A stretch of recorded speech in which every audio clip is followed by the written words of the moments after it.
අයබෝවන් හැමදෙනාටම ඉතින් මේ මම දවසක් කිව්වා කොහොමද පින්ලන්තේ කසල කළමනාකරණය කරන්නේ සහ ඒගොල්ලෝ මොනවද කසල කළමනාකරණය කරන්න අරගෙන තියෙන ක්‍රියාමාර්ග. හරි. ඉතින් මම ඇවිල්ලා ඉන්නේ කේ මාකට් එකක් ගාවට. මම කිව්වා අපේ මේ ස්ටුඩන්ට් විලේජ් ගාව හැම තැනම තියෙනවා මේ බඩු ගන්න තැන් සහ ස්ටුඩන්ට්ලට කාසුදායි විතර බඩු ගන්න තැන් තියෙනවා. කේ මාකට් එක්ස් මාකට් ඉතින් මේ පරිසරයේ වැඩි හරියක් ලංකාව වගේ රටවල් වල දැන් අපි ගත්තාම පරිසරයට වැඩි හරියක්ම එකතු වෙන්නේ පොලිතින්, ප්ලාස්ටික්, බෝතල්, ටින්. ඉතින් මේ වගේ ප්‍රශ්න තමයි හැමතැනම තියෙන්නේ ලංකාවේ. නමුත් ලංකාවේ මේකට විසඳුමක් නැහැ. තරම ඔබ දන්නවා පොලිතින් වලට අපි යොදනවා 3R කියන සංකල්පය. ඉතින් මේ අපිට පුළුවන් පොලිතින් භාවිතාවය අඩු කරන්න සහ නැවත නැවත භාවිතා කරන්න සහ නැවත ප්‍රතිචක්‍රීකරණය කළා නැවත භාවිතාවට ගන්න. ඉතින් පින්ලන්තේ ඉතින් මේක හරියටම ක්‍රියාත්මක වෙනවා. ඉතින් මට පෙන්නන්න ඕනේකම තිබුණේ ලංකාවෙත් අපිට මේ කසල කළමනාකරණය කරන්න පුළුවන් මේ ක්‍රමය භාවිතා කරගෙන. ඉතින් ඒ වගේම පහසුකම් අපිට ගවර්න්මන්ට් එකෙන් හදලා දෙනවා නම් පින්ලන්තේ වගේ අපිට පුළුවන් සෑහෙන ලස්සන පරිසරය තියාගන්න. ඉතින් ඔබට පේනවා ඇති මේ පරිසරයේ වටේ අපි බලුවාම කිසිම පොලිතින් කෑල්ලක් පින් කෑල්ලක්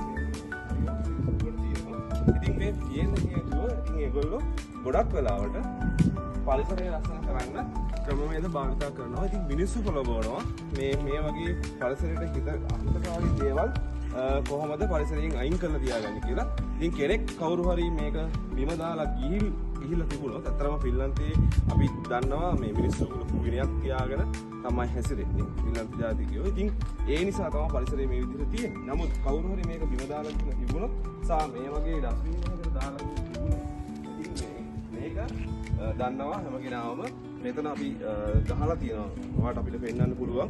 මෙතන අපි ගහලා තියෙනවා මේ ටින් එකෙන් කීයක්ද ගන්න පුළුවන් කියලා. ඉතින් මේවා පරිසරයට දාන්න නැතුව හැමදේම පුරුදු වෙලා තියෙනවා මැෂින් වලට දාලා කීයක් හරි මුදලක් අරගෙන ඒකෙන් අපිට බඩු ගන්න පුළුවන්. ඉතින් මම පෙන්නන්නම් කොහොමද මේක මැෂින් එකට දාලා බඩු ගන්න කියලා.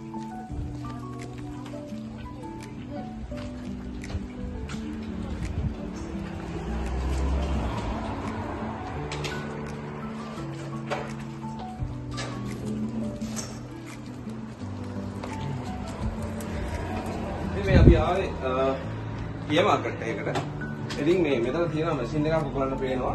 ඉතින් මේ මැෂින් එකට අපි මේ වගේ දැම්මම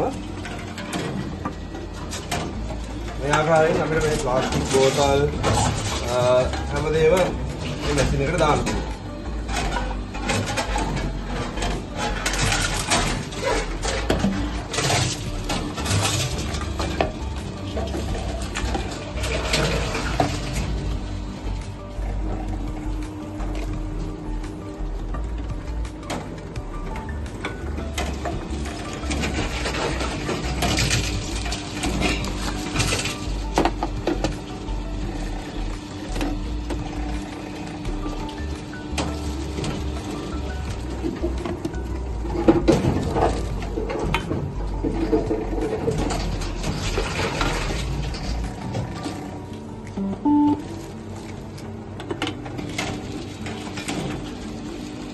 මේ විදිහට අපිට දාලා ඉවරනාට පස්සේ අපිට ගාන වැටලා තියෙනවා කීයක්ද අපිට ගන්න පුළුවන් කියලා.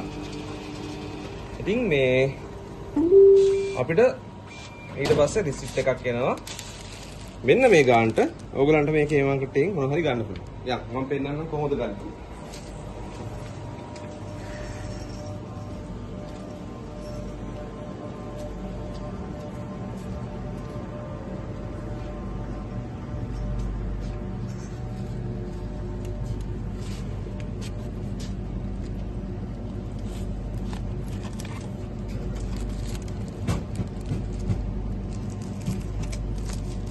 ඉතින් මේ කවුරුත් හිතන්නේ බෝතල් වලින් අපිට චොකලට් ගන්න පුළුවන් වෙයි කියලා. හරි. ඉතින් අපි මේක අරගෙන ගිහිල්ලා කවුන්ටර් එකට දුන්නාට පස්සේ මේ බිල් එකත් එක්ක ඒ බිල් එකෙන් මෙන්න මේ ගාණ අඩු කරනවා. බලමු කොහොමද වෙන්නේ කියලා. මොයි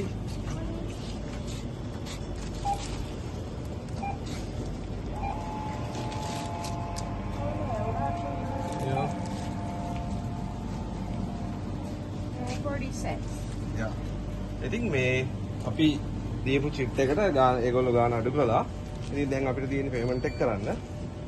ඉතින් මේ විදිහට පේමන්ට් එක කළාම අපිට ලේසියෙන්ම ගන්න පුළුවන්. කීදස්